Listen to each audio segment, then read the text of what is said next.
परमेश्वर को धन्यवाद हो। आमीन। आकाश और पृथ्वी परमेश्वर की महिमा को प्रकट करती है।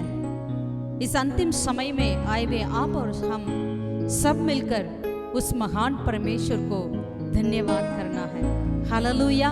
आनंद से और खुशियां से उस महान परमेश्वर को जिसने हमें सृजा और रचा भी है, उस परमेश्वर की आराधना करें क्या? आमीन। आइए अपने आंखें बंद करें और प्रार्थना करें। हे स्वर्गीय पिता परमेश्वर, तू जो स्वर्ग में विराजमान है, प्रभु तेरे अनुग्रह से भरी हुई सिंहासन के सामने हम आए हैं। खुदा हम पर आप तरस का, हम पर अपने अनुग्रह को उंडेल दे खुदावन, ताकि हम तेरी नाम को महिमा कर सकें, ताकि हम तुझ पर ही अपनी भरोसा रख सकें। श्रेष्ठ के लिए इस अंतिम समय में, इस अंतिम प्रभु लोगों के साथ मिलकर प्रभु हम तेरी नाम की बढ़ाई कर सकें। हमें मदद कर, हमें एकता दे, एक मन एक चित्त होकर हम तेरी महिमा करने पाए। जितनों ने हमारे साथ शामिल है, हम सारे मिलकर तेरी महिमा करने पाए। हमारे दिल में और कोई बात नहीं खुदावन, केवल यहोवा की बात ही होने पाए, यहोवा के रास्ते ही हम चलने पाए। धन्यवाद हो राजा, धन्यवाद हो राजा, क्योंकि वचन कहती है पहले परमेश्वर स्वर्ग प्रभु और धार्मिकता की, स्वर्ग राज्य की खोज करो। प्रभु हम तेरे ही खोज करने पाए, क्योंकि ऐसे ही आराधना करने वालों को आप खोजते हैं करके प्रभु वचन कहती है आत्मा और सच्चाई से हम कर सके। हमें मदद कर और सबको मदद कर प्रभु, आशीष कर, हमारे साथ रहे खुदा। पवित्र आत्मा हमें अगुवाई कर तेरी आराधना में, ना केवल हमारे होठों से वरन हम अपनी आत्मा से तेरी आराधना करने पाए। सारा आदर जलाल तुझे देते हैं प्रभु, यीशु के नाम से हम प्रार्थना करते हैं खुदावन। आमीन, आमीन, आमीन। प्यारों, आज और एक मौका परमेश्वर ने हमें दिए हैं अपने जीवन में, ताकि हम यहोवा की आराधना करने पाए और एक रविवार हम मिलकर यहोवा परमेश्वर की स्तुति कर सकें, उपासना कर सकें। यशायाह नबी 38वीं अध्याय उसकी 18 और 19-20वीं आयत इस तरह कहती है, क्योंकि अधोलोक तेरा धन्यवाद नहीं कर सकता, ना मृत्यु तेरी स्तुति कर सकती है। जो खबर में पड़े वे तेरी सच्चाई की आशा नहीं रख सकते। जीवित, हाँ जीवित ही तेरा धन्यवाद करता है, जैसा मैं आज कर रहा हूँ। पिता तेरी सच्चाई का समाचार पुत्रों को देता है। आमीन, हालेलुया। जीवित, हाँ जीवित ही यहोवा की धन्यवाद कर सकते हैं। आइए आप और हम जीवित यहोवा की धन्यवाद करें, यहोवा के नाम की महिमा। आमीन। आइए उत्साहित से, दिल से, सच्चाई से, आत्मा से यहोवा की धन्यवाद करें।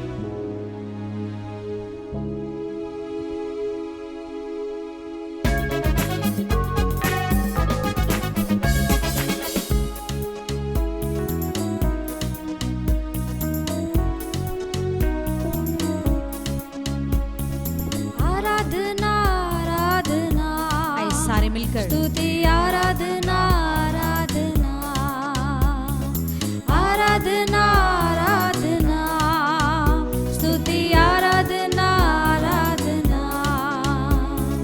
हर सुबह में, हर वक्त में आराधना यीशु के लिए। सारे मिलके सुबह में, एवरी मॉर्निंग, हर वक्त में एवरी टाइम आराधना यीशु के लिए।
स्तुति आराधना आराधना।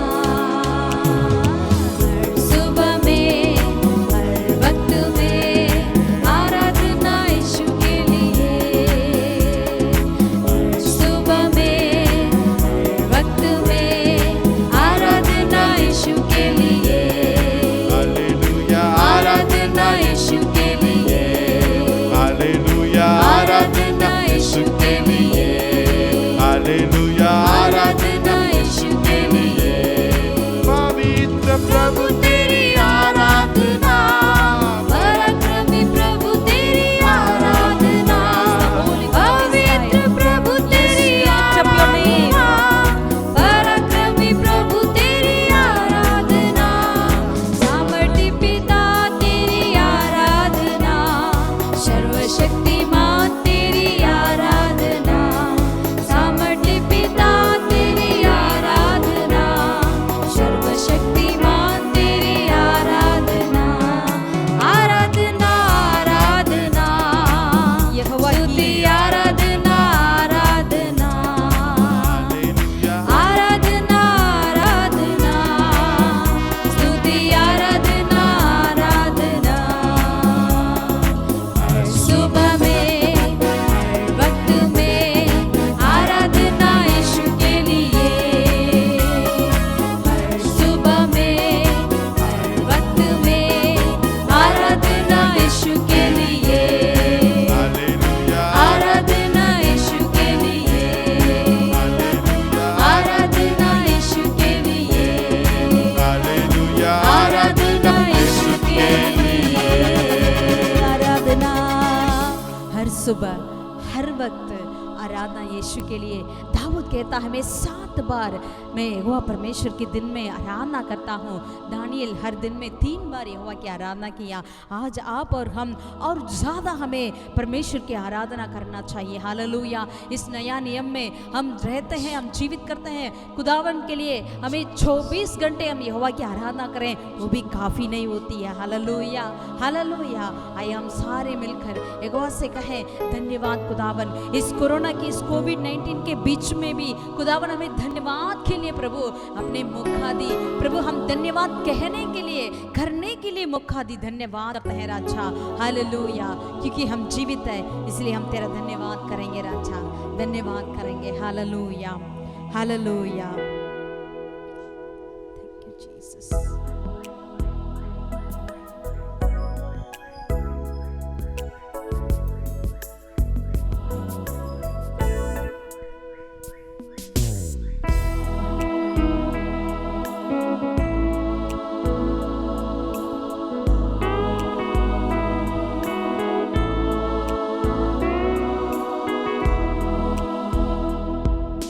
स्तुति करूं मैं यीशु महाराजा की। आदर के योग्य है प्रभु यीशु ही। स्तुति करूं मैं यीशु महाराजा की। आदर के योग्य है प्रभु यीशु ही। महिमा में प्रभु तू तेरी हो प्रशंसा। मान और सम्मान यीशु तुझको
यहोवा सिदकेनु, यहोवा मेकादेश।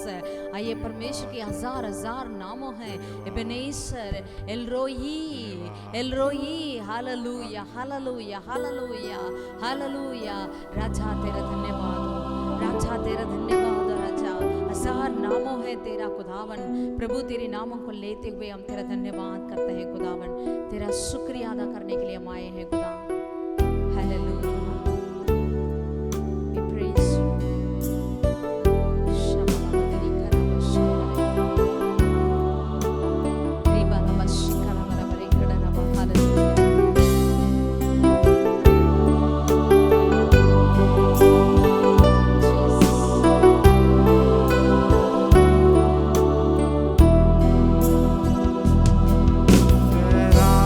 उतरा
वो यहोवा ही का है।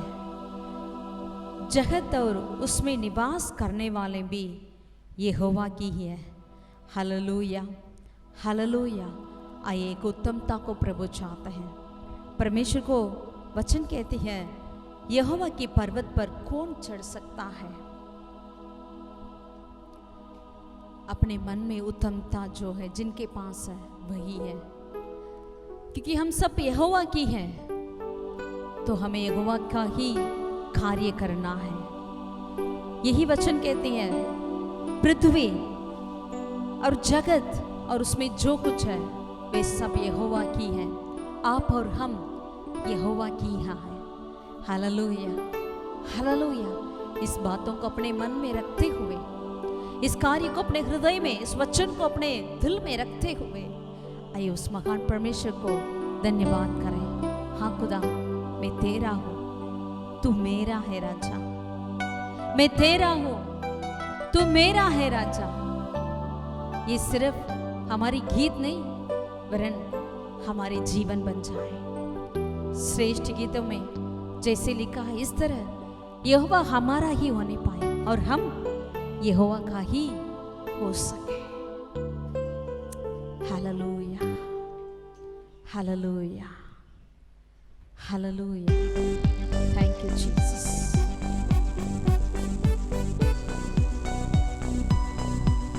आइए ताली बजाकर एगो परमेश्वर की स्तुति महिमा करें।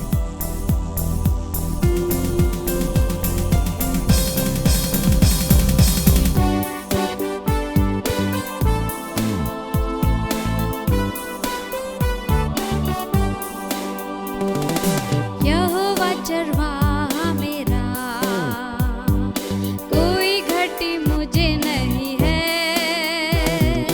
हरी चराइयों में मुझे स्नेह से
यहोवा मेरा चरवाहा है। कितने लोग आप कह सकते हैं यहोवा ही मेरा चरवाहा है, हालेलुया। और कोई नहीं, यह दुनिया की कोई लोग नहीं है, लेकिन यहोवा ही हमारी चरवाहा होना चाहिए। अगर ऐसा है तो जरूर हमारे लिए कोई हड्डी नहीं होती है। We lack nothing because He is our, He meets all our needs according to the riches in glory।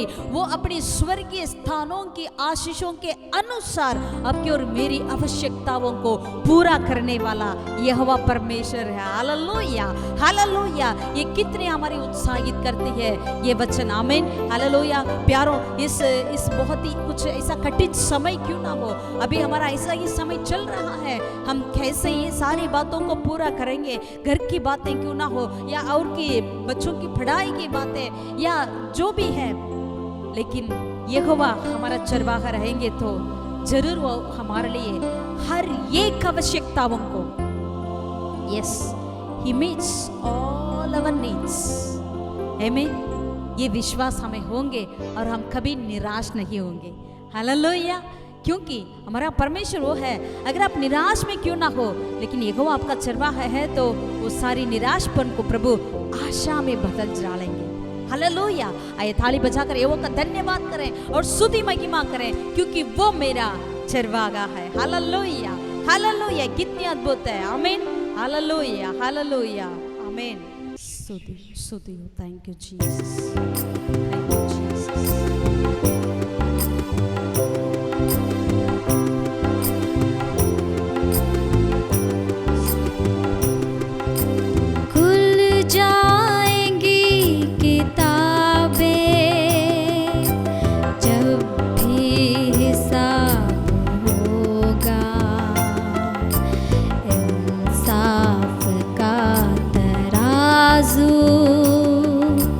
यीशु के हाथ होगा,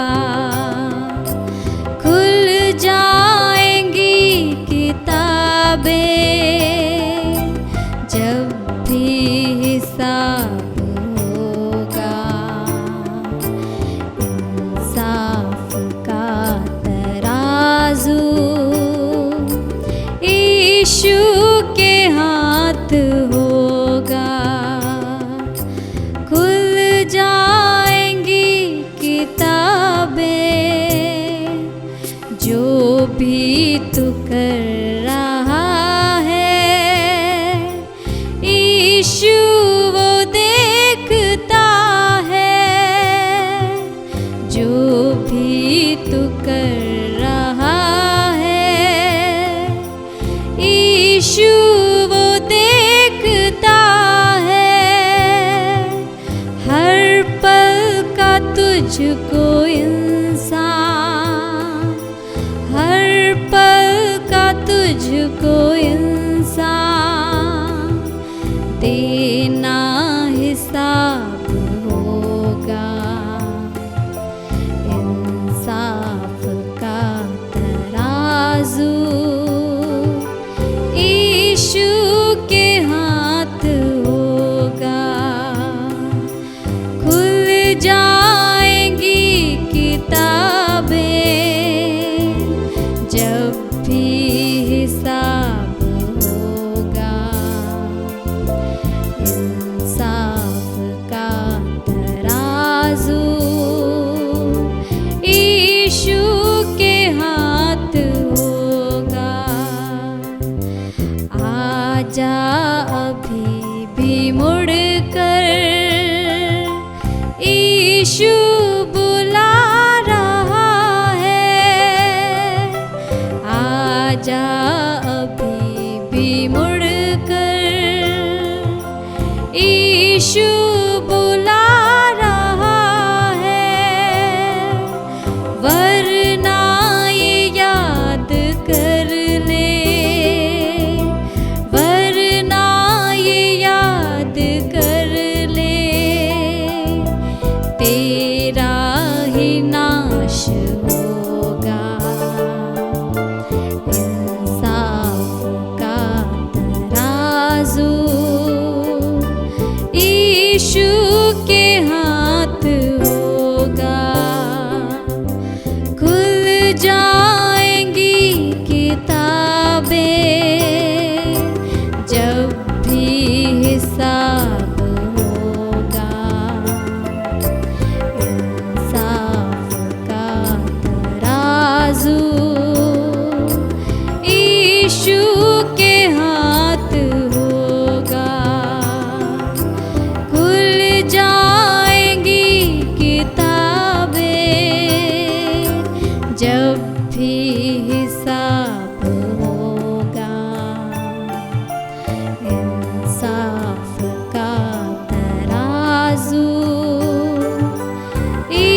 जिस तरह हमने गीत गाए, अभी ऐसा अंत समय में हम आ चुके हैं, सारे किताब खोलने वाली है हमारी हिसाब करने के लिए। प्यारों, हमारे चारों तरफ जो बातें हो रही है, बाढ़, एक तरफ से अकाल, दूसरी तरफ से नष्ट, तीसरी तरफ से लोग भूख से मार रहे हैं, एक दूसरे के विरोध देश कड़ी है, युद्ध और युद्ध का समाचार हम सुन रहे हैं। इन सारी बातों को देखकर अगर हम मन ना फिरे तो हम बच नहीं पाएंगे, हमारी हिसाब होने वाला है। आइए आज ही हम मोड़कर यीशु मसीह के पास आए क्या, जिसने हमारे लिए जान दी, इस पृथ्वी पर 2000 साल पहले जन्म दिया, मरने के लिए उन्होंने जन्म लिया और वैसा ही उन्होंने क्रूस पे अपने जान दी, लहू बहाया, उसे दफनाई गई, लेकिन तीसरा दिन यीशु मसीह ने जी उठा ताकि आप और हम उस मृत्यु से विजय पाए, उस नरक से बच पाए। आपके और मेरे लिए प्रभु उद्धार को दे सके। अगर आज हम मन फिरे हम बचेंगे, अगर और समय है करके अगर हम सोचेंगे तो जरूर जैसे गीत में हमने गाया उस तरह नाश हो जाएंगे। प्यारों, आपको डराने के लिए नहीं, वरन हमें मोड़ कर कम से कम अगर इसी समय में आओ, अगर हम मन ना फिरे तो हमें बचाने वाला और कोई नहीं है। आज ही हम मन फिरे, यीशु के पास मोड़े, और जो पहले से मसीह में है वे और ज्यादा मसीह को प्रथम स्थान दें, मसीह में वो पहला सा प्रेम में वापस लौटे, ताकि प्रभु हमें बचाए और प्रभु के साथ आप और हम उड़कर बीच आकाश में परमेश्वर के साथ हम चलने पाए। हालेलुया। स्वर्गीय पिता, हम तेरा धन्यवाद करते हैं राजा, आप हमारे लिए कितना ख्याल रखने वाले खुदा। अगर एक दूध पीने वाली बच्चे को एक माँ भूल सकती है क्या? अगर वो भी भूलेगी, लेकिन मैं तुम्हें नहीं भूलता। हे खुदा, इसके बदले में हम क्या दे सकते हैं? बस अपने आप को हम दंडवत करके अपने आप को तेरे लिए समर्पित करते हैं राजा। जितनों ने इस प्रार्थना में शामिल है, आराधना में, खुदावन वो कहीं पर क्यों ना हो, उन्हें तो छुड़ा ले, उस दलदल के कीचड़ से छुड़ा और तेरे नजदीक ले आ खुदावन, तेरे नजदीक ले आ, ताकि हम तेरे आगमन में तेरे संग आने के लिए योग्य होने पाए। धन्यवाद यीशु, सारा आदर जलाल महिमा तुझे देते हैं। हमारे उद्धार करता यीशु मसीह के नाम से हम प्रार्थना करते हैं खुदा। आमीन, आमीन, आमीन। हालेलुया। उत्साहित से हो जाइए और उत्साहित से बने रहिए। परमेश्वर के वचन को हम सुने, सिर्फ सुनने वाले नहीं, जिस तरह प्रकाशित वाक्य में लिखा है, इस वचन को, इस भविष्यवाणी वचन को जो पढ़ता है और सुनता है और मानता है वो धन्य है। हमें मानना भी चाहिए। आमीन। God bless you. बने रहिए, वचन सुने। आमीन, आमीन।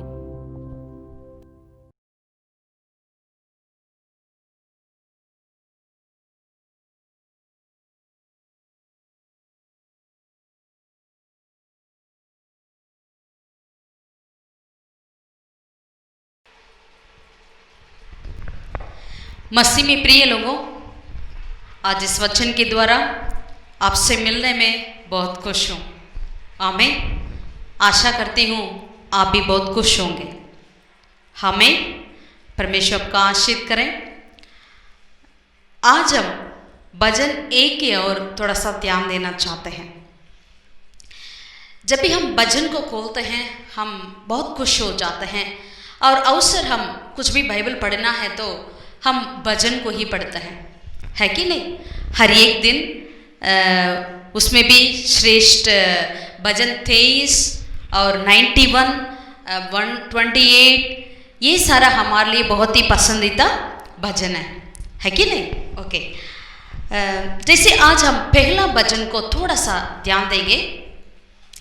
जैसे ये भजन को आप देखते हैं, ये पूरा किताब में 150 अध्याय है, लेकिन ये पहला अध्याय किस तरह शुरू होती है पता है? जैसे आप और हम समझते हैं इस तरह नहीं कि हमें यहोवा की स्तुति से शुरू होती है करके, ऐसा नहीं शुरू होती है। लेकिन भजन इस तरह शुरू होती है कि परमेश्वर की ज्ञान की बातों से, परमेश्वर की या ज्ञान की भजन से ये भजन संगीता शुरू होती है। 150 अध्याय का शुरुआत एक ज्ञान की पाठ से शुरू होती है। तो इसका मतलब आपको और मुझको ये समझना चाहिए कि परमेश्वर की स्तुति करना एक ऐसे ही बात नहीं है, उसमें कुछ जरूर अवश्य कुछ बातें हैं। आमीन, हालेलुया। वो क्या बातें हैं, हम उसे कैसा इस्तेमाल करना है, क्या करना है, क्या नहीं करना है, आइए देखेंगे उस भजन की ओर हम पढ़ें। धर्मी और दुष्ट मनुष्य, जैसे भजन के ऊपर लिखा है हेडिंग, धर्मी और दुष्ट मनुष्य है करके। क्या ही धन्य है वह पुरुष जो दुष्टों की युक्ति पर नहीं चलता और ना पापियों के मार्ग में खड़ा होता और ना टट्टा करने वालों की मंडली में बैठता है। आमीन, हालेलुया। ये भजन इस तरह शुरू होती है, ब्लेस्ड इज द मैन। आमीन, hallelujah. Blessed is the man करके शुरू होती है। इसका मतलब जो है, ये यहाँ पर दो तरीके के व्यक्तियों के बारे में ये भजन हमें बताती है। एक तो धर्मी व्यक्ति था, दूसरा दुष्ट व्यक्ति था। एक अनगॉडली, दूसरा राइचियस पर्सन। परमेश्वर के ये राइचियस कौन है, अनगॉडली कौन है, या धर्मी कौन है, या दुष्ट कौन है। ऐसे हम देखते हैं तो धर्मी इस वचन के इस अध्याय के अनुसार धर्मी वो है जो परमेश्वर की वचन की आधार पर चलने वाला। दुष्ट कौन है, उसके ऑपोजिट, जो परमेश्वर की मार्ग पर नहीं चलता। सो जितनों ने हमें दुष्ट कहते ही तुरंत ये नहीं सोचना चाहिए कि कुछ बड़ा पाप करने वाला ये वो है करके, वो भी होंगे, लेकिन दुष्ट ये है कि जिन्होंने परमेश्वर की मार्ग पर नहीं चलते हैं, जो परमेश्वर की बातों को नहीं सुनते हैं, वही दुष्ट है। धर्मी कौन है, जो परमेश्वर की मार्ग को उसके अनुसार चलने वाला। Those who walk according to the ways of God, परमेश्वर के मार्ग पर चलने वाले व्यक्ति धर्मी हैं, और दुष्ट जो परमेश्वर के मार्ग पर नहीं चलते हैं वे दुष्ट हो जाते हैं। यहाँ पर ये भजन बहुत ही सुंदर तरीका से हमें बताती है, धर्मी लोगों के लिए आशीषें और प्रॉमिस वायदाएं देती है, लेकिन उसी समय दुष्ट लोगों के लिए एक वार्निंग देती है, एक चेतावनी को देती है। दुष्ट मतलब जो परमेश्वर के विरोध चलते हैं, परमेश्वर के मॉरली रॉन्ग होते हैं, विकेड होते हैं, उन लोगों को हम दुष्ट कहते हैं। तो यहाँ पर जैसे हमने कहा ब्लेस्ड इज द मैन करके, ब्लेस्ड इस शब्दों से ये भजन शुरू होती है, धन्य है वह पुरुष करके।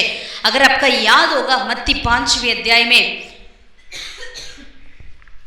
प्रभु यीशु मसीह अपनी पहला जो पहाड़ी उपदेश में कैसा शुरू किया है, धन्य है वह, है ना। सो वहां पर यीशु मसीह भी धन्य से ही शुरू किया, यहाँ पर इस भजन भी धन्य से शुरू होती है।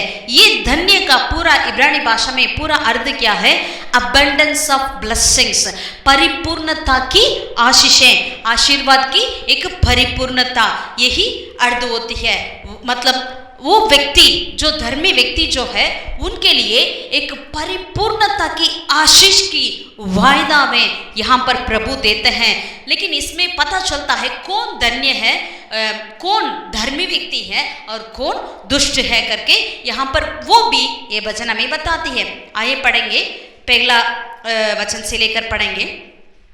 क्या ही धन्य है वह पुरुष जो दुष्टों की युक्ति पर नहीं चलता और ना पापियों की मार्ग में खड़ा होता और ना ठट्टा करने वालों की मंडली में बैठता है, परंतु वह तो यहोवा की व्यवस्था से प्रसन्न रहता और उसकी व्यवस्था पर रात दिन ध्यान करता रहता है।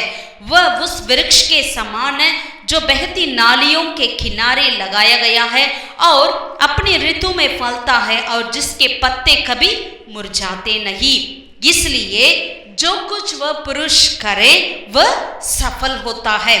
दुष्ट लोग ऐसा नहीं होते, वे उस भूसी के समान होते हैं जो पवन से उड़ाई जाती है। इस कारण दुष्ट लोग अदालत में स्थिर ना रह सकेंगे और ना पापी धर्मियों की मंडली में ठहरेंगे, क्योंकि यहोवा धर्मियों को मार्ग जानता है परंतु दुष्टों को मार्ग नष्ट हो जाएगा। ये 6वें वचन ही ये पूरे अध्याय का हमारे लिए स्पष्ट रूप से इसकी बातों को हमें बताती है। मतलब धर्मी क्या है और दुष्ट क्या बनेगा। धर्मियों को मार्ग को प्रभु जानते हैं यहोवा, लेकिन दुष्ट की मार्ग नष्ट हो जाता है करके। तो पहले वचन में हम पढ़ते हैं, 3 बातों को हम देखते हैं। धर्मी पुरुष या धन्य पुरुष वो कौन है? वो दुष्टों की युक्ति पर नहीं चलता, पापियों की मार्ग पे खड़ा नहीं होता और ठट्ठा करने वालों की मंडली पे बैठता नहीं है। आमीन, hallelujah. Walk not, stand not and sit not, ये तीनों बातों को मतलब जो दुष्ट की युक्ति पर और पापियों की मंडली पर और ठट्ठा करने वाले की मंडली पर, जो पापियों की मार्ग पे, इन तीनों चीज़ों से जो हमें अलग रहते हैं वही लोग हम धर्मी बन जाते हैं। मतलब इसका मतलब क्या है? अगर हम पापियों की मार्ग पर नहीं चलते हैं तो इसका मतलब हम पवित्र परमेश्वर की मार्ग पर चलने वाले हैं। आमीन, हालेलुया। इन तीनों की बात, इसका मतलब क्या है? अगर हमें दुष्ट की युक्ति पर नहीं चलना, पापी की मार्ग पर नहीं खड़ा होना या ठट्ठा करने वाले की मंडली पर नहीं बैठना, इसका मतलब क्या है? ये हम कैसा कर सकते हैं? इन बातों को हम बाइबल की आधार से और बाइबल में एक बहुत ही हमारे लिए एक सुंदर उदाहरण से हम देखना चाहते हैं। आमीन, हालेलुया। आप तैयार हो जाइएगा ताकि इस अंतिम समय में प्रभु हमें चाहते हैं कि परमेश्वर की मार्ग पर हम चलें। आमीन, क्योंकि प्रभु का आगमन बहुत जल्द में है। हमारे चारों तरफ जो बातें हो रही है, ये सारी बातें चाइना की बाढ़ क्यों ना हो या हमारे देश और चीन और रशिया और देशों के बीच की साउथ पैसिफिक सी में जो बातें हो रही है, लड़ाई की, युद्ध की बातें, वो क्यों ना हो, और इज़राइल में जो बातें हो रही है वो क्यों ना हो, अभी सारे हमें बिल्कुल एंड टाइम को हमें बता रही है। आमीन। अभी जो कोविड-19 चल रही है, किसी ने इस तरह बताया, जो जब भी आप फ़ोन करते हैं किसी को तो क्या आती है? एक कॉलर ट्यून आती है ना? कौन सा वाला कॉलर ट्यून? कोविड-19 का कॉलर ट्यून। जो उस परमेश्वर का भक्त ने इस तरह कहा, जो कॉलर ट्यून जो हम सुनाई देती है, that is a caution tune. आमीन, हालेलुया। कॉलर ट्यून ऑफ कोविड-19 is the caution tune of the coming of the Lord. मतलब जो कॉलर ट्यून कोविड-19 का होती है वो हमें अवसर बताती है कि आप घर पर ही रहें, आप इधर उधर नहीं जाना, मतलब आवश्यकता बिना तो कहीं बाहर नहीं रहना। ये बहुत ऐसे बातें हमें फेस मास्क हमें डालना है और हमारे हाथों को धोते रहना। अगर शुरुआत में तो हम सब ये करते थे, है ना? आप भी करते होंगे, अभी भी कुछ लोग हम करते हैं, लेकिन वो सुन सुनकर अभी कुछ महीने हो गया, हम क्या हो गए? थक गए। इसका मतलब क्या है? We are tired.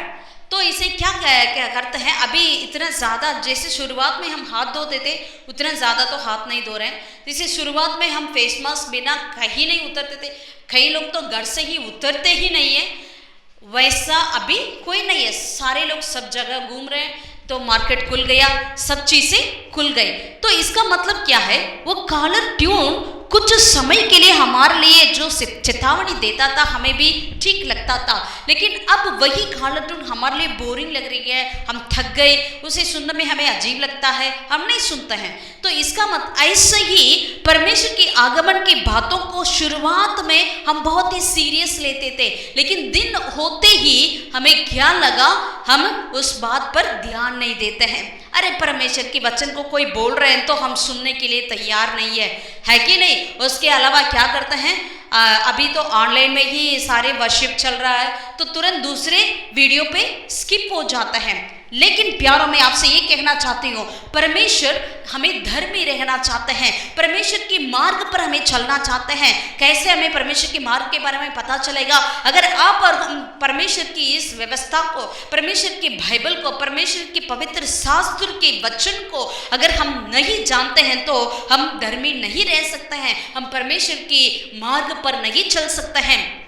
परमेश्वर खुद कहते हैं, मेरे लोग मेरे बारे में उनका ज्ञान नहीं है, इसीलिए वे नष्ट होते हैं करके परमेश्वर कहते हैं। तो इसीलिए आज आपका और मेरा बहुत ही आवश्यकता क्या है? हमें परमेश्वर की मार्ग को जाना बहुत ही आवश्यकता है। All we need is we need the counsels of God. आमीन। परमेश्वर की सम्मति, परमेश्वर की सलाह की आज आपका और मेरा जरूरी है। और दूसरी बात यह है, ये सारे जो नाशवान हमारे चारों तरफ हो रही ये हमें बताती है परमेश्वर के आगमन को। और दूसरी बात, फॉल्स टीचिंग्स, झूठे भविष्यवक्ताओं की बातें, झूठे उपदेश जो है उससे अभी सारे दुनिया भर गया है। तो हम सारे चाहते हैं कि हम उसके पीछे चलना चाहते हैं, उनकी बातों को हम सुनना चाहते हैं, लेकिन परमेश्वर क्या कहते हैं, दैट इज द मैटर। परमेश्वर हमें क्या सलाह रखे हैं, what is the counsels of God, we need to heed our ear for that. Hallelujah, that is very important in this last days.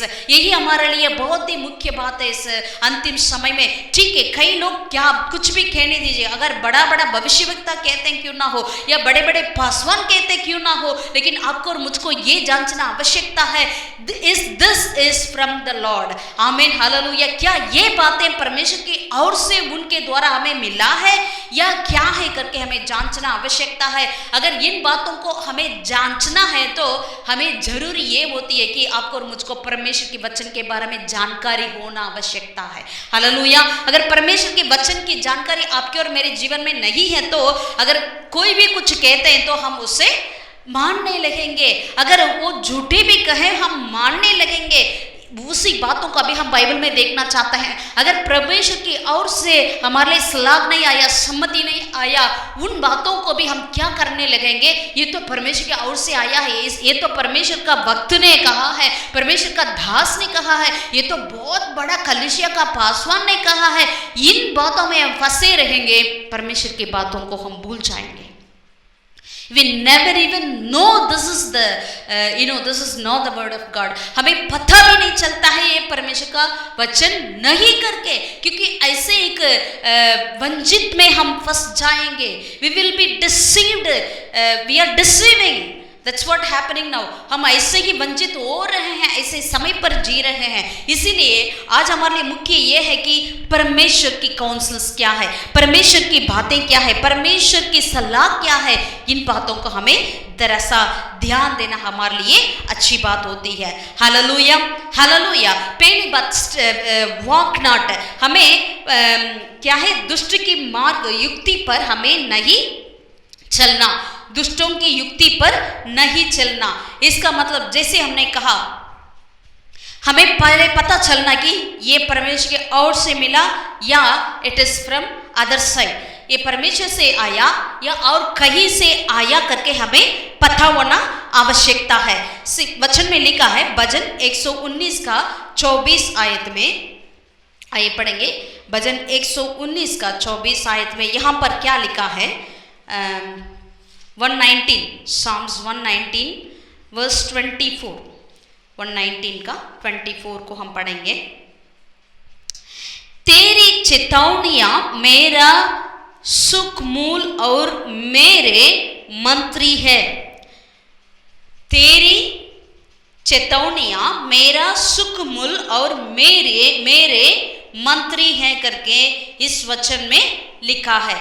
मतलब the righteous man knows where to find the complete counsel of God. तो God's word is always the best counsel.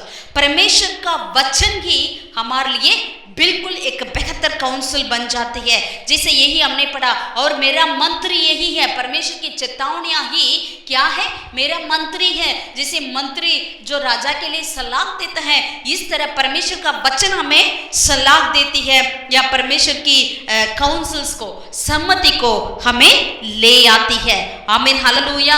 तो इसीलिए हमें परमेश्वर की वचन से ही हम या दुष्ट के मार्ग पर चलते हैं या नहीं चलते हैं, परमेश्वर के वचन से ही वो पता चलेगा। और इन बातों को, तीनों बातों को देखकर फिर उदाहरण को हम आएंगे। दूसरी बात, स्टैंड नॉट, हमें पापियों की मंडली पे खड़ा, मार्ग पे खड़ा नहीं होना, पापियों के मार्ग में खड़ा नहीं होना चाहिए। जैसे अगर कोई भी धर्मी व्यक्ति है वो कभी डरते नहीं ऐसे रास्ते पे चलने के लिए जहां कोई नहीं गया, किसी ने नहीं गया, उसी रास्ते पे जाने के लिए वो डरता नहीं है। क्योंकि ज़्यादा के ज़्यादा लोग कौन सी रास्ता पे जाते हैं, जहाँ आशीषें हैं, जहाँ खुशियाँ हैं, जहाँ ये है, वो मिलता है, ये मिलता है करके उसी रास्ता पर ही जाते हैं। मतलब एक वाइड गेट में, विशाल द्वार में ही हम जाना चाहते हैं, लेकिन धर्मी व्यक्ति ही एक नैरो द्वार पे, एक जिसका द्वार बिल्कुल छोटा है उसके अंदर प्रवेश करने के लिए, जाने के लिए वो चाहता है। क्योंकि आगे एक वचन को पढ़ेंगे, मत्ती रचित सुसमाचार उसकी 7वीं अध्याय हमें क्या बताती है। मैथ्यू 7:13, मैथ्यू 7:13 इस वचन को हम पढ़ेंगे। ये वचन हमें क्या बताती है, जैसे हम सब जानते होंगे, सकेत फाटक से प्रवेश करो, क्योंकि चौड़ा है वह फाटक और सरल है वह मार्ग जो विनाश को पहुंचाता है, और बहुत से हैं जो उससे प्रवेश करते हैं। आमीन। क्योंकि सकेत है वह फाटक और कठिन है वह मार्ग जो जीवन की पहुंचाता है, और तोड़े हैं जो उसे पाते हैं। आमीन। परमेश्वर का वचन यीशु मसीह ने कहा है जो सकेत फाटक से हमें प्रवेश करना है, क्योंकि वही हमें अनंत जीवन की ओर हमें ले चलती है। हालेलुया। लेकिन कई लोग उसके अंदर नहीं जाते हैं करके यीशु खुद कहा है। तो इसीलिए हमें सोचना चाहिए, जिस मार्ग पे आप चलते हैं उस मार्ग में क्या है, कितने लोग जाते हैं।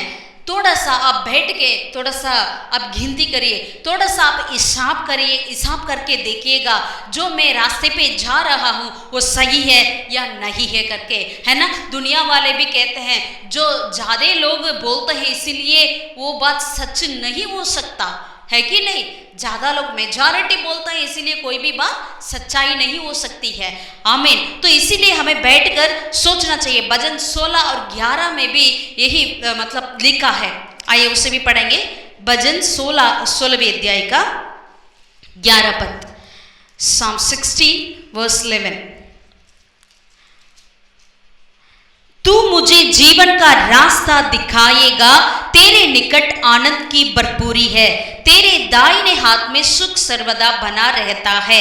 आमीन। तो यहोवा ही हमें क्या करेगा, जीवन का रास्ता दिखा सकते हैं, और परमेश्वर के निकट ही आनंद की भरपूरी होती है। Hallelujah, hallelujah. प्यारो, हमें लगता है दुनिया हमें सब कुछ दे सकती है, या जो कई लोग आप ये चीज़ वो चीज़ करके ये मुझे वो देगी, अगर मेरे लिए अगर मुझे फेमस हो जाऊंगा, या टिकटॉक में फेमस हो जाऊंगा, या यूट्यूब में फेमस हो जाऊंगा, या कुछ भी सोशल मीडिया में मैं फेमस हो जाऊंगा, वही मेरे लिए काफ़ी है करके।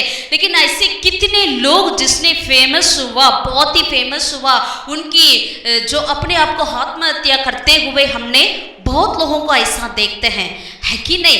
तो इसीलिए हमें पता चलना है कि कुछ तो राज की बात है, वो सचमुच की अनंत जीवन की रास्ता कहाँ हमें मिलती है, वो बिल्कुल परमेश्वर की ओर से हमें मिलेगी। क्योंकि यही लिखा है, तू मुझे जीवन का रास्ता दिखाएगा। हालेलुया। यहोवा परमेश्वर ही आपको और मुझको जीवन का रास्ता दिखाने वाला और कोई नहीं है। आमीन। हालेलुया।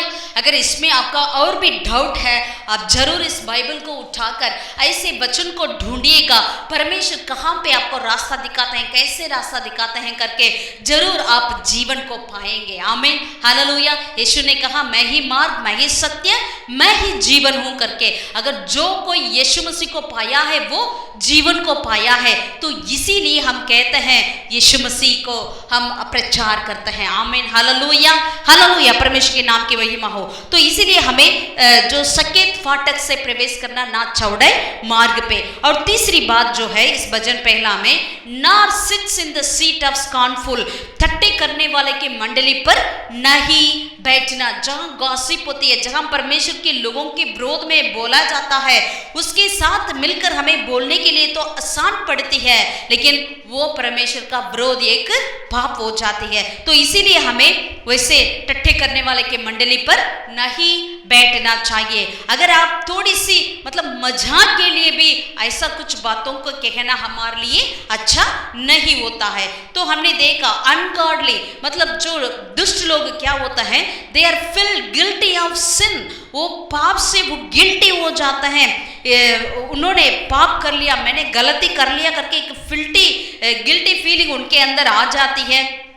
लेकिन वो क्या नहीं करता है, ये तो सबके अंदर आती है, लेकिन जो दुष्ट लोग क्या करते हैं, they never seek for the mercy of God. वो क्या नहीं करते हैं, परमेश्वर की उस मर्सी को, उस अनुग्रह को नहीं खोज करते हैं, जिससे हमारी पाप क्षमा होती है। यही दुष्ट लोग होते हैं। वरन हम सब तो एक ही है, परमेश्वर को जाने, हम सब एक ही जैसा कई बार सोचते हैं और चलते हैं। लेकिन जिन्होंने परमेश्वर धर्मी गिनाया गया, वे क्या करते हैं, अगर पाप कर लिया तो भी वो क्या करते हैं, परमेश्वर की उपस्थिति में आकर परमेश्वर से अपने अनुग्रह को चाहते हैं, मांगते हैं, ताकि अपना पाप क्षमा की जाए करके। हालेलुया, यीशु मसीह का लहू सारे पापों से धोकर हमें क्षमा करती है। तो यही यीशु मसीह को जो नहीं ढूंढेंगे, यीशु मसीह को जो भी नहीं ग्रहण करते हैं, वे उस क्षमा को नहीं प्राप्त कर सकते हैं। इसके चलते क्या होता है, वो गिल्टी में ही वे रहेंगे, गिल्टी में ही रह जाएंगे। तो अंतिम में उनका जीवन क्या हो जाती है, नष्ट हो जाती है। प्यारों, इसीलिए हमें क्या होना चाहिए, वी नीड टू हमें मतलब रेकन्सिलिएशन होना चाहिए परमेश्वर के साथ। हमारे लिए एक रेकन्सिलिएशन मेल मिलाप होना बहुत ही आवश्यकता है। Hallelujah, hallelujah.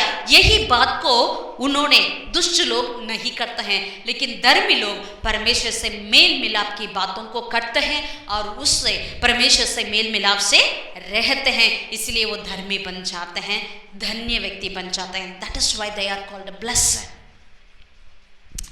आमीन, हालेलुया, हालेलुया।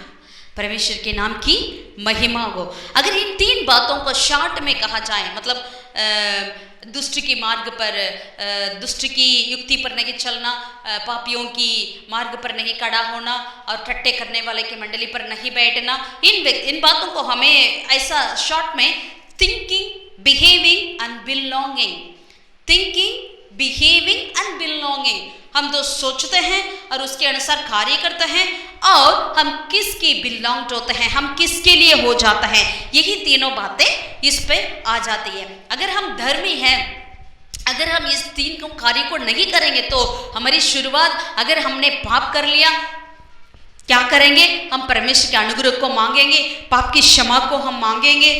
तो परमेश्वर की पाप की क्षमा को प्राप्त कर कर हम क्या बन जाएंगे, हम परमेश्वर के साथ मेल मिलाप हो जाएंगे। When we reconciled with God, definitely we will reach and we belong to Jesus and we belong to Jehovah and we will reach the eternal life. Amen, hallelujah. अगर मेल मिलाप हो जाता है तो हम परमेश्वर के लिए बन जाते हैं। We belong to Jesus, हम परमेश्वर के लिए हो जाते हैं, तो हमारे लिए अनंत जीवन प्रभु हमें देंगे। आमीन, हालेलुया। इनकी सोच कैसा होती है, अगर ऐसे परमेश्वर के रास्ते पर नहीं चलते हैं, उन्हीं लोगों को हम दुष्ट कहते हैं। उन लोगों का सोच विचार किस तरीके से होता है और उनका जीवन कैसी होती है, इसके चलते उनके जीवन में अगर आप पूछेंगे तो मैं कहती हूँ उनके परिवार तक, सिर्फ उनके जीवन में नहीं, उनके परिवार तक क्या होता है करके हम बाइबल से एक उदाहरण से हम देखेंगे। हालेलुया। वो भी कैसा उदाहरण, दो राजाओं के जीवन को हम देखते हैं। आमीन। एक तो राजा है जेरोबयाम और दूसरा राजा है यरोबयाम, यारोबाम और जेरोबाम।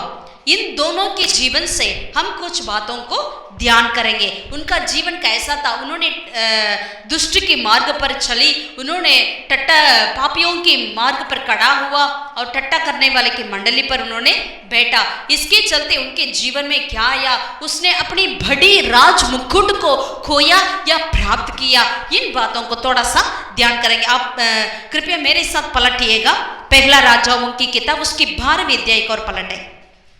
पहला राजा उसकी अध्याय 12 की ओर पलटे। यहां पर हम देख सकते हैं वचन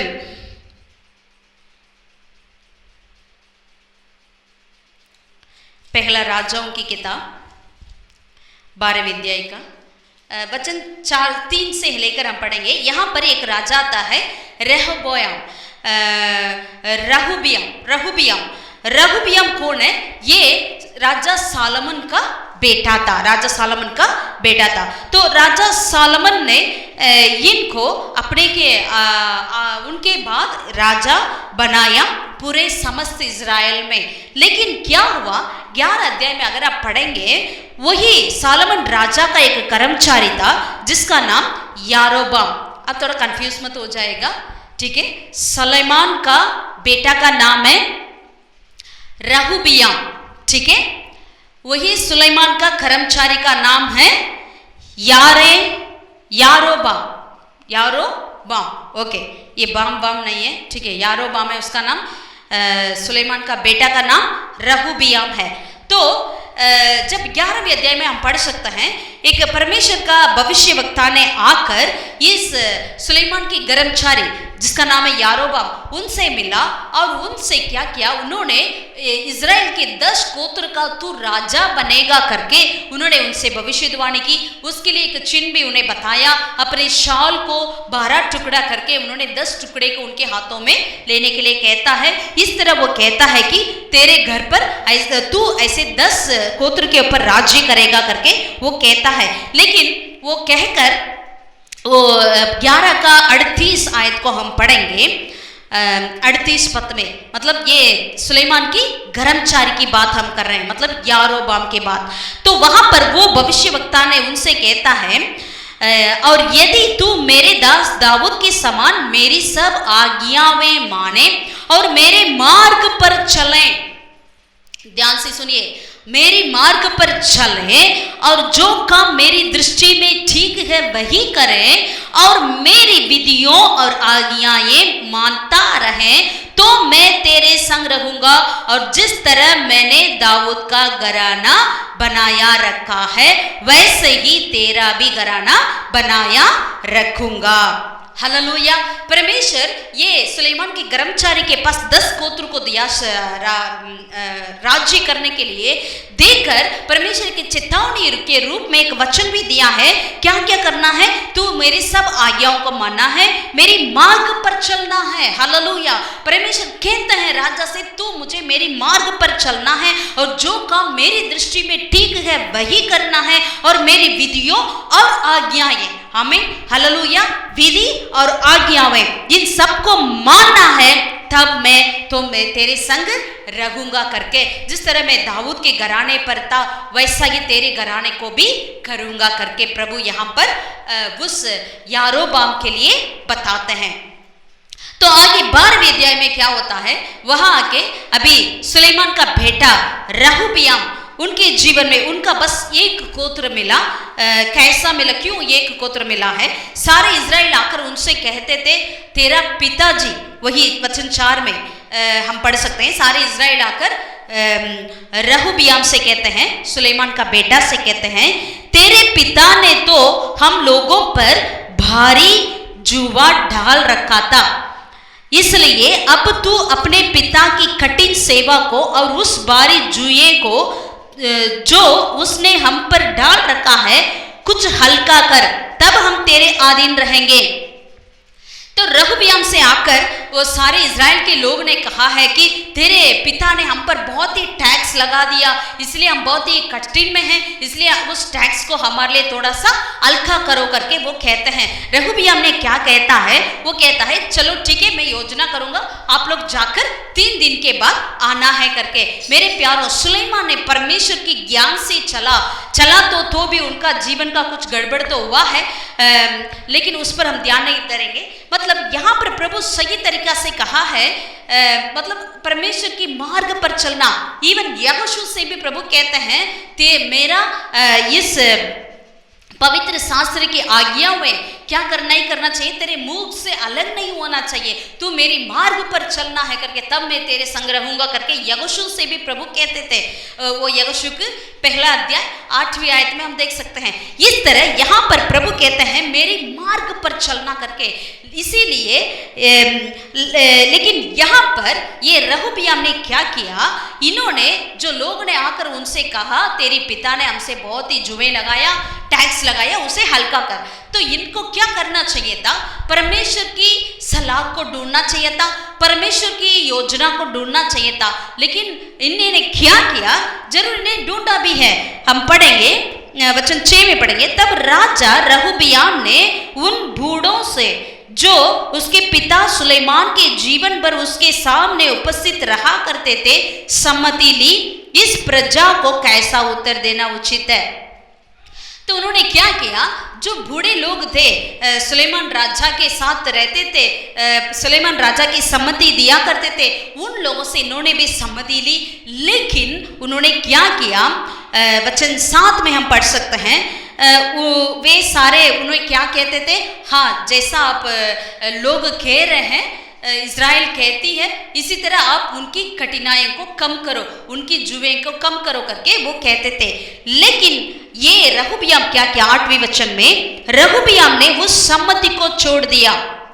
7वें वचन में वो कहता है, 8वें वचन में रहोबियाम ने जो बूढ़े लोगों की सम्मति को, जो बूढ़े ने अपना पिता सुलेमान को सलाह देते रहते थे, उन बातों को छोड़ दिया जो बूढ़े ने उसको दी थी, और उन जवानों से सम्मति ली। See, this is what we always do. हम यही गलती किया करते हैं। जो ये रहोबियाम जरूर राजा है, उनके पिता के सारे मंत्री हुआ करते थे, वो बूढ़े थे, वे सारे उनके लिए सम्मति दी थी, लेकिन इन्होंने उन बातों को छोड़ दिया। छोड़कर इन्होंने क्या किया, अपनी समानता की जवानों से उन्होंने सम्मति ली और उसके संग बड़े हुए थे और उसके सम्मुख उपस्थित रहा करते थे। अपने समान, अपने एज की उस जवानों से इन्होंने सम्मति ली। और उन्होंने क्या सम्मति दी पता है, उन्होंने बताया कि, आइए पढ़ेंगे वचन 14 में, 14 में उनकी सम्मति को लेकर इन्होंने लोगों से क्या कहा करके 14 में लिखा है इसी अध्याय का, बूढ़े की दी हुई सम्मति छोड़कर जवानों की सम्मति के अनुसार उनसे कहा, मेरे पिता ने तो तुम्हारा जुआ भारी कर दिया, परंतु मैं उसे और भी भारी कर दूंगा। मेरे पिता ने तो खोड़ों से तुमको ताड़ना दी, परंतु मैं तुमको बिच्छुओं से ताड़ना दूंगा। एक राजा की बातों को देखिए, अपनी प्रजा के लिए वो क्या कह रहा है, हाँ मेरे पिता तुम्हें कोड़ों से तो ताड़ना दी, लेकिन मैं क्या करूंगा, बिच्छुओं से तेरी ताड़ना दूंगा। किस तरह रहोबियाम ने कहा, तो सारे इज़राइल क्या करती थी, उन्होंने सारे जो सुलेमान राजा का कर्मचारी यारोबाम के पीछे चली और सारे 10 गोत्र जो है उनको राजा बनाकर वहां रहने लगा। तो इसीलिए इन्होंने क्या किया, अभी कम से कम अभी इसी वक्त तो उनको सोचना चाहिए था, किसको, रहोबियाम को, अरे क्या गलती हुई, क्या हुआ करके, फिर भी इन्होंने नहीं सोचा। सी दिस, अगर हम एक चीज को करने लगते हैं, मतलब दुष्ट की युक्ति पर चलने लगते हैं, तो it is a progressive, it's a progressive. तो और आगे आगे आगे ऐसा होता रहेगा, मतलब पाप के और पाप, पाप के ऊपर पाप, पाप के ऊपर पाप और करते रहेंगे। They will not stop at anywhere till the end is coming. वैसे ही कई लोगों को आज हम देखते हैं, कई बार हमारे जीवन में ऐसा हुआ करते हुए हम अनुभव है। तो यहाँ पर क्या हुआ, रहूबियाम ने तो लोग सारे उनको यारोबाम को तो चुन लिया करके उन्होंने क्या करने लगा, वचन में लिखा है अपने जीवन तक उन्होंने यारोबाम से लड़ाई करता रहा, अपनी जिंदगी तक लड़ाई करता रहा। So what is the result? यहां तक कि रहूबयाम से यारोबाम तो बहुत ही सूरवीर था, क्योंकि वो सुलेमान का कर्मचारी था, लेकिन इन्होंने क्या करता रहा, लड़ाई करता रहा। और मैं आपसे ये कहना चाहती हूँ, जब पहली बार इन्होंने यारोबाम से लड़ाई करने के लिए जाता है, उस वक्त परमेश्वर कहते हैं कि ये मेरी ओर से हुआ है, तो लड़ाई मत कर करके। ये परमेश्वर की ओर से ये बात आने के बाद भी ये रहूबियाम ने क्या किया, अपने जीवन तक उस यारोबाम से लड़ाई करते रहा।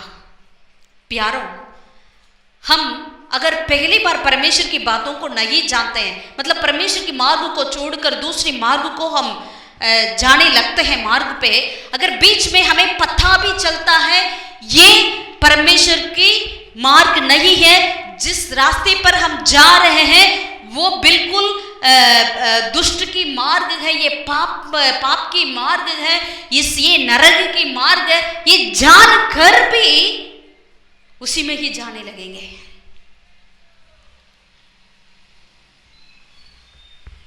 कौन बचा पाएंगे? अगर जानकर भी अगर उस पे ही हम चलने लगते हैं तो कोई हमें बचाने वाला और कोई नहीं है। आमीन, हालेलुया, परमेश्वर के नाम की महिमा हो। और ये इनका ऐसा हुआ और उनका एंड कैसा हुआ, उन बातों को भी देखकर हम यारोबाम के बात पर देखेंगे थोड़ा सा। उन्होंने क्या किया, परमेश्वर की मार्ग पर नहीं चला, परमेश्वर की ओर से जो सलाह मिली, सम्मति मिली, उन बातों को उन्होंने नेग्लेक्ट कर लिया। He neglected the people of God, परमेश्वर के लोगों को उन्होंने नेग्लेक्ट कर लिया, इनकार कर लिया है। तो इसलिए उनको जीवन में क्या मिला, आइए पढ़ेंगे 14 अध्याय का, पहला राजा उसकी 14 अध्याय का, फर्स्ट केस 14, यहाँ पे 22 से लेकर हम पढ़ते हैं। यहाँ पर उनकी दंड क्या मिली करके यहाँ पर हम पढ़ सकते हैं।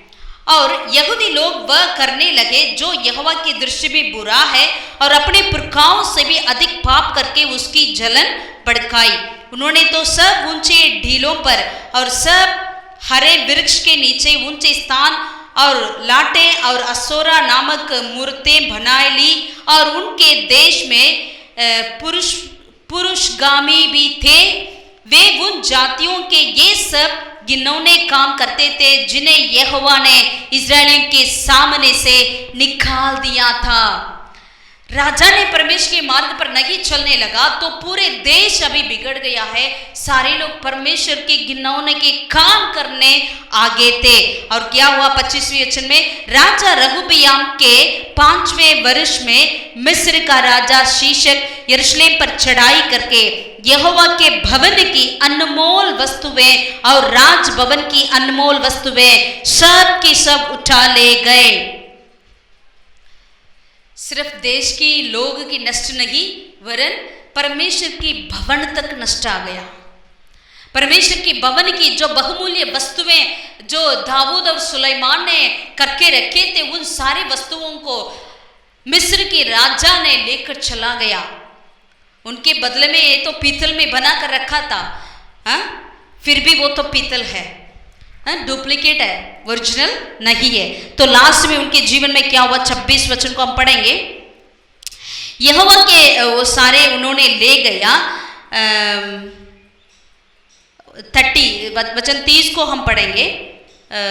रहूबियाम और यारोबाम ने सदा लड़ाई होती रही, और रहूबियाम जिसकी माता नामक एक अम्मोनिन थी, अपने पुरखाओं के साथ सो गया और उन्हीं के पास दाऊद पुत्र में उसको मिट्टी दी, दाऊदपुर में उसको मिट्टी दी गई और उसका पुत्र अबियाम उसके स्थान पर राज्य करने लगा। यहाँ पर उसका मृत्यु भी हो गया है रहूबियाम का। अगर यहोवा की रास्ते को, यहोवा की सम्मति को छोड़कर या अपनी मैं ये नहीं कह रही हूँ अब जवान सही सम्मति नहीं देते हैं करके, अगर वो परमेश्वर की वचन की अनुसार है, अगर परमेश्वर की वायदों के, परमेश्वर की आज्ञाओं के अनुसार है तो वो ठीक है। अगर वैसा नहीं है, हमें लेकिन देखने में अच्छा लगता है, देखने में सुनने में हमें आकर्षित लगता है, वो परमेश्वर की ओर से नहीं है। हमें जो वचन सुनते ही हमारे दिल पे क्या होना चाहिए, छेद होना चाहिए। जिस तरह पतरस ने प्रेरितों के काम 2 अध्याय में उन्होंने खड़े होकर प्रचार किया, अपना पहला प्रचार, उस प्रचार को सुनते ही लोगों को दिल में क्या हुआ, छेद हुआ है। It is not the blessings but the people come to know there the sinful state. Hallelujah. परमेश्वर की बातों को सुनते ही लोगों के अंदर कुछ अच्छा लगा, वैसा लगा, ऐसा नहीं हुआ, लेकिन क्या लगा, वे लोग कहते थे हमारे दिल में छेद हो गया। ये परमेश्वर का वचन हमें अपनी पाप की दुनिया को दिखा दिया, बता दिया करके लोग जानने लगे और मन फिरे। हालेलुया। परमेश्वर के नाम की महिमा हो। We need to repent whenever we hear the word of God। जब भी हम परमेश्वर के वचन को सुनते हैं तो हमें अपने आप को जांचना चाहिए और मन फेरना चाहिए। यही है परमेश्वर की वचन, परमेश्वर की सम्मति। हालेलुया। परमेश्वर के नाम की महिमा हो। आमीन। लेकिन रहूबयाम के जीवन में उन्होंने अपने समान जो जवानों की बातों को सुना, उन्होंने जांचा नहीं ये परमेश्वर की ओर से है या और कहीं से है करके, इसलिए उनका जीवन बर्बाद हो गया। तब से लेकर सुलेमान तक पूरा समस्त इज़राइल पर एक ही राजा राज्य करते थे, सारे 12 गोत्र पर। लेकिन रहूबयाम से वो फट गए। 10 को लेकर परमेश्वर ने यारोबाम को दे दिया और बस एक ही गोत्र का रहूबयाम ने राज्य किया। परमेश्वर के नाम की महिमा हो। आमीन। तो हमें सोचना है, हमें जांचना आवश्यकता है। अगर यारोबाम के जीवन में आप देखते हैं, उन्होंने जरूर 10 गोत्र को तो उन्होंने राज्य किया, लेकिन धीरे धीरे उनके जीवन में भी क्या आ गया, परमेश्वर की भविष्यवक्ता ने आकर उन्हें इतनी सारी बातें बताया, तुम्हें परमेश्वर के मार्ग पर चलना है, तुम्हें परमेश्वर की आज्ञाओं को, विधियों को मानना है, परमेश्वर को जो ठीक लगता है उसी बातों को तुम्हें करना है। इतना तक उन्हें सुना तो भी उन्होंने क्या कर लिया, उन्होंने जब यरूशलेम में सुलेमान का बेटा रहूबयाम राज्य कर रहा था तो इन्होंने क्या सोचा अपने आप से, मतलब रहूबयाम औरों की सम्मति से, सलाह से गिर गया, ये यारोबाम अपने ही काउंसिल से, अपने ही सलाह से, अपनी सोच से ही उन्होंने गिर गया और पाप कर लिया है। क्या किया इन्होंने सोचा अगर यहाँ 10 गोत्र के लोग अगर यरूशलेम को, मंदिर को जाना है तो यरूशलेम में ही जाना पड़ेगा, तो इसीलिए उन्हें वहां जाएंगे तो वो जरूर रहूबयाम को मारने लगेंगे, फिर उनके अधीन हो जाएंगे, हमें ये लोग छोड़ देंगे। ऐसे इन्होंने सोचा और क्या किया तो लोगों को भड़का दिया। कैसे? उन्होंने बेथेल और दान में एक बछड़ा की मूर्ति को बना लिया और लोगों से कह दिया कि यही देवता है, इसके लिए आप त्योहार मनाओ करके उन्होंने त्योहार को भी शुरू कर लिया। आप पूरा इसे 12वीं 13वीं अध्याय में पढ़ सकते हैं। हमारे समय कम के चलते मैं नहीं पढ़ रही हूँ, लेकिन आप जरूर पढ़िएगा 12-13 अध्याय में। बस एक वचन को मैं पढ़ती हूँ आपके लिए, 12 का पहला राजाओं 12वें अध्याय का 27 आयत को। यदि प्रजा के लोग यरूशलेम में भली करने को जाएं तो उनका मन अपने स्वामी यहूदा के राजा रहूबयाम की ओर फिरेगा और वे मुझे हाथ करके यहूदा के राजा रहूबयाम के हो जाएंगे। अतः राजा ने सम्मति लेकर सोने के 2 बछड़े बनाए और लोगों से कहा, यरूशलेम की जाना तुम्हारी शक्ति से बाहर है, इसीलिए हे इज़राइल अपनी देवताओं को देखो जो तुम्हें मिस्र देश से निकाल लाए हैं। ये बिल्कुल वही किया जिसने हारून और उनकी साथी ने जो सिनाई पर्वत पर जिन्होंने किया है, एक सोने की बछड़े, वही किया और वही काम बोल रहा है, यही देवता है तुम्हें मिस्र में से ले आया करके। What a pathetic situation. अब क्या हो रहा है यहाँ पर? इन्होंने सोने की ठीक 2 बछड़ा बनाया और बेतेल में एक और दान में एक रखकर वो कह रहा है, हे इज़राइल तुम्हें यरूशलेम तक जाना तो तेरे शक्ति का नहीं है। कितनी चालाकी से लोगों को भड़का रहा है। Actually, he don't want the people to go to Jerusalem and they will belong to Rehoboam. So he want to stop that. He want to reign. वो खुद राज्य करना चाहता था, लोग इनके पीछे रहने के लिए भी चाहता था, इसलिए इतनी चतुराई से इन्होंने कार्य किया और ये 2 बछड़े जो सोने की बनाया और बेतेल में एक दान में एक रख लिया। प्यारों, आज हम क्या करते हैं? क्लेवरनेस, चतुराई से काम करते हैं या सीधा? कई उदाहरण है इसके लिए, कई उदाहरण है। लोग अपनी सम्मति को अपने पास रखने के लिए, अपनी धन दौलत को अपने साथ ही रखने के लिए, अपनी खुद परिवार को कितना चतुराई से, चालाकी से उन्हें भड़का देते हैं। इसीलिए कोर्ट में कितनी केसेस है भाई बहनों के बीच में, परिवार के बीच में। और उन्होंने क्या किया? 32वें वचन में लिखा है, फिर यारोबाम ने 8वें महीने के 15वें दिन यहूदा के पर्व के समान एक पर्व ठहरा दिया और वेदी पर बलि चढ़ाने लगा। So one sin after another sin after another sin. So it is a progressive.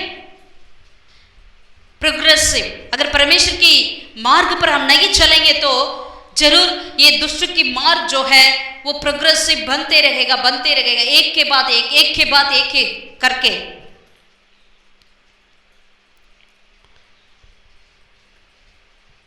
Hallelujah. प्यारों, इस अंतिम समय में हम आए हुए हैं। परमेश्वर की मार्ग पर चलने के लिए हम कोशिश करें, परमेश्वर की सम्मति को हम चाहें, परमेश्वर से मांगे, प्रभु तेरी दृष्टि में जो ठीक है वही करने के लिए मुझे अनुग्रह कर, वही करने के लिए मुझ पर आप तरस का खुदावन। अगर आज तक अगर आप वैसे दुष्ट की मार्ग पर चलते क्यों ना हो, अभी भी आपका समय है।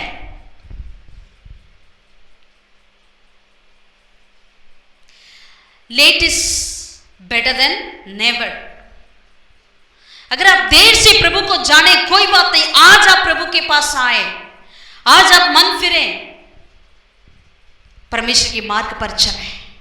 Hallelujah, hallelujah. परमेश्वर आपका आशीष करें। जितनों ने इस बातों को सुन रहे हैं, मुझे भी मिला के आज भी हम लौट कर आए परमेश्वर की उपस्थिति में, आज भी हम लौट कर आए परमेश्वर की मार्ग पर चलने के लिए। हम परमेश्वर के लिए जलन रखने वाले बन जाएं, ना कोई धन दौलत पैसे के लिए, ना कोई और चीजों के लिए। Do not compromise with the world.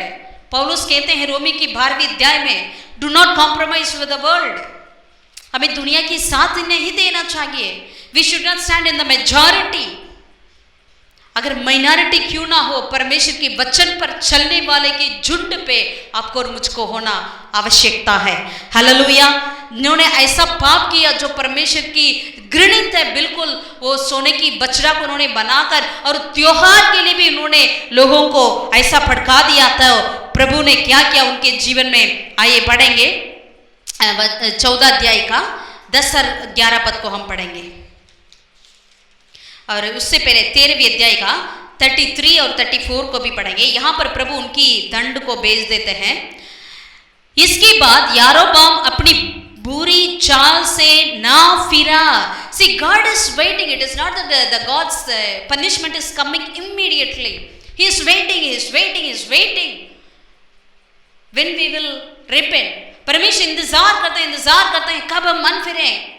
अगर मन नहीं फिरेंगे तो प्रभु क्या करते हैं, यही हम पढ़ते हैं 33 में 13 का, उसने फिर सब प्रकार के लोगों में से ऊंचे स्थानों के याजक बनाया, वरन जो कोई चाहता था उसका सरंकार करके वह उसको ऊंचे स्थानों को याजक होने का ठहरा देता है। वह बात यारोबाम के घराने का पाप ठहरी। वहीं तक उन्होंने रुका नहीं, याजक लोगों को खड़ा कर लिया उस झूठे देवताओं के लिए, याजकों को खड़ा कर लिया। तो ये बात परमेश्वर के दृष्टि में क्या बनी, पाप ठहरी। इस कारण उसका विनाश हुआ और वह धरती पर से नष्ट किया गया। उनके लिए क्या हुआ, विनाश हुआ और धरती पर से नष्ट हो गया था। और 14 का 10 और 11 वचन को भी पढ़ेंगे, 10 और 11 14 अध्याय का। इस कारण मैं यारोबाम के घराने पर विपत्ति डालूंगा। यहाँ पर परमेश्वर कहते हैं उन्होंने इतना पाप किया है और मैंने इंतजार किया लेकिन उन्होंने मन नहीं फिरा, इसलिए मैंने क्या किया। परमेश्वर कहते हैं मैं यारोबाम के घराने पर विपत्ति डालूंगा, वरन मैं यारोबाम के कुल में से हर एक लड़के को और क्या बंदी क्या स्वाधीन इज़राइल के मध्य हर एक रहने वालों को भी नष्ट कर डालूंगा। It is not only coming upon यारोबाम्स लाइफ, इट्स सिर्फ यारोबाम के जीवन में नष्ट नहीं आया, उनके साथ उनके संग जितने थे सबके ऊपर ये नष्ट आ रही है। और प्रभु कहते हैं मैं नष्ट कर डालूंगा। और जैसा कोई कोबर को तब तक उठाता रहता है तब तक वह सब उठा नहीं लिया जाता, वैसे ही मैं यारोबाम के घराने को सफाई कर दूंगा। It's very dangerous. 11 वचन में यारोबाम के घराने को जो कोई नगर में मर गई उसको कुत्ते खाएंगे और जो मैदान में मरे उसको आकाश के पक्षी खाया जाएंगे, क्योंकि यहोवा ने ये कहा है। प्लीज डू नॉट मिसअंडरस्टैंड, आप कृपया गलत मत समझ लीजिए। हमें डराने के लिए नहीं, वरन हमें उन बातों को भी जानना अवश्य है। अगर यदि आप और हम परमेश्वर के मार्ग पर नहीं चलेंगे तो what will be our end? We should know it.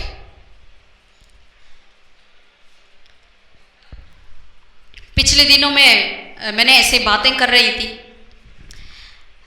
Somebody said we need to actually pray for our funeral service. It should be a very blessed one. अभी तक हम ये वो है ये है करेंगे वो करेंगे करके सोच रहे थे, लेकिन कोविड-19 आने के बाद किसको क्या होगा किसी का कोई गारंटी नहीं है। वो कहीं पर भी पहुंचती है कोविड-19। तो इसीलिए अभी हमारे लिए, और आप जितने दिन कैसे प्रार्थना की पता नहीं, लेकिन अभी हमारे लिए ये भी आप प्रार्थना में ये भी जोड़ लीजिएगा, अगर मेरा मृत्यु होगा, अगर प्रभु के आगमन तक जिंदा है तो प्रभु के साथ हमें उड़ना है, जाना है। अगर मृत्यु होगी तो हमारी मृत्यु एक ब्लेस्ड होना चाहिए, एक धन्य व्यक्ति, एक आशीष से होना चाहिए। हालेलुया, हालेलुया, परमेश्वर के नाम की महिमा हो।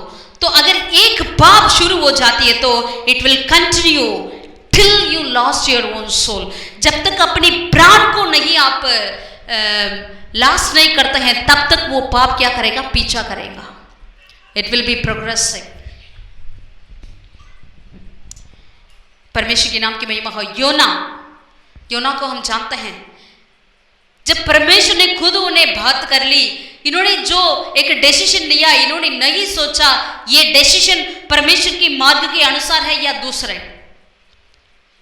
समुद्र में तूफान उठी तब भी उन्होंने नहीं सोचा, मन नहीं फेरा। जब तक मन नहीं फेरा, जब तक मच्छी के पेट में ना जाते तब तक। तो योना के चलते मछली के लिए भी अभी कठिन परिश्रम है।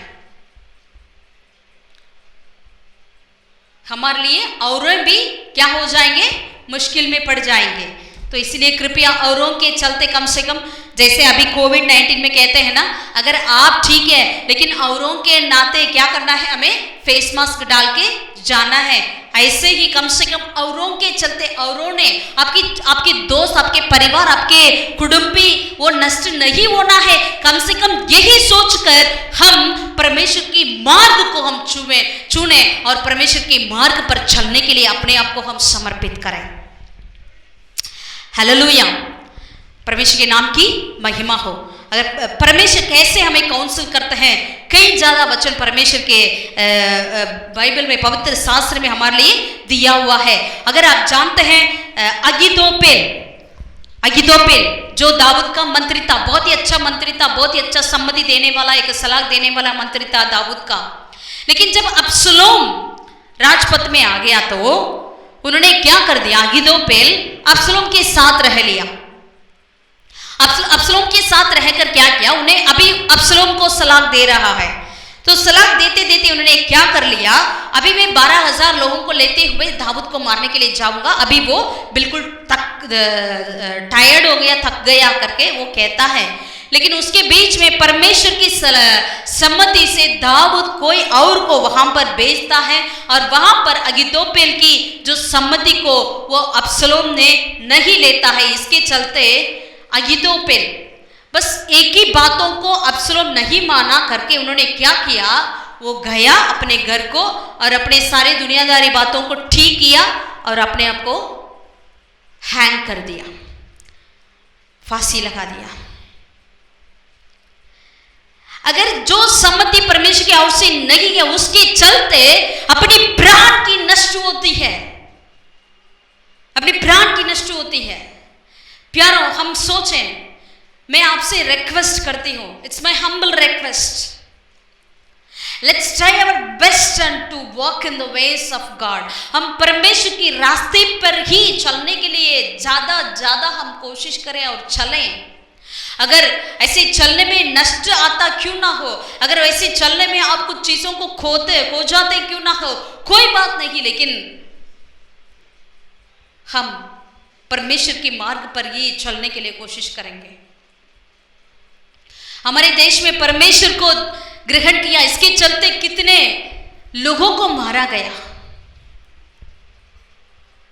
हर रोज होता है, हर समय पर अभी भी हो रहा है, हमें सुनने में नहीं आता।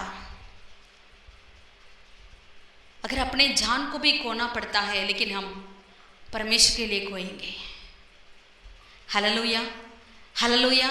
पतरस, यूहन्ना, परमेश्वर के सारे चेले, उनका मृत्यु कैसा था? पतरस को उल्टा क्रूस पे लगाया गया। यूहन्ना, जिससे प्रभु बहुत ही प्यार करता था, वो चेला को बतमूस की टापू में डाला गया। अगर कैसे भी क्यों ना हो, we should not leave the ways of God. हमें परमेश्वर की मार्ग से भटकना नहीं चाहिए। We should not turn. Hallelujah. बस एक वचन को पढ़कर हम पूरा करेंगे और ज़्यादा भजन में वचन है, अगर आपका चाहिए मैं बताती हूँ। भजन 73:24, Psalm 16 verse 7, Psalm 32 verse 8, Isaiah 9 verse 6 and last एक वचन को पढ़ेंगे Proverbs 8:14 को। नीति वचन 8 का 14 वचन को हम पढ़ेंगे। नीति वचन 8 का 14। यहां पर प्रभु कहते हैं, उत्तम युक्ति और खरी बुद्धि मेरी ही है।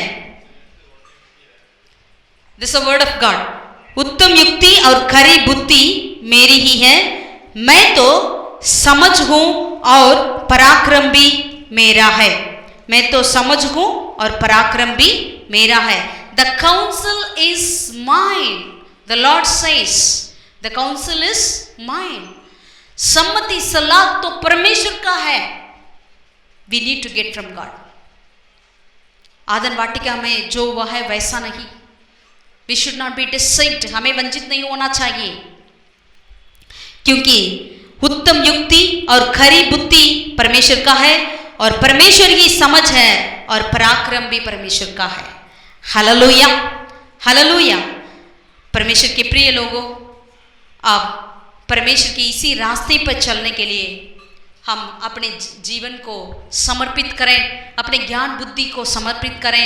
अपने साथी वालों की बात को आप मानते क्यों ना हो, अपने दोस्तों की बातों को मानते क्यों ना हो, लेकिन हैव अ चेक, और एक बार आप चेक कर लीजिएगा, is this a word of God. कैसा होगा? परमेश्वर की इस वचन से आप चेक कर सकते हैं।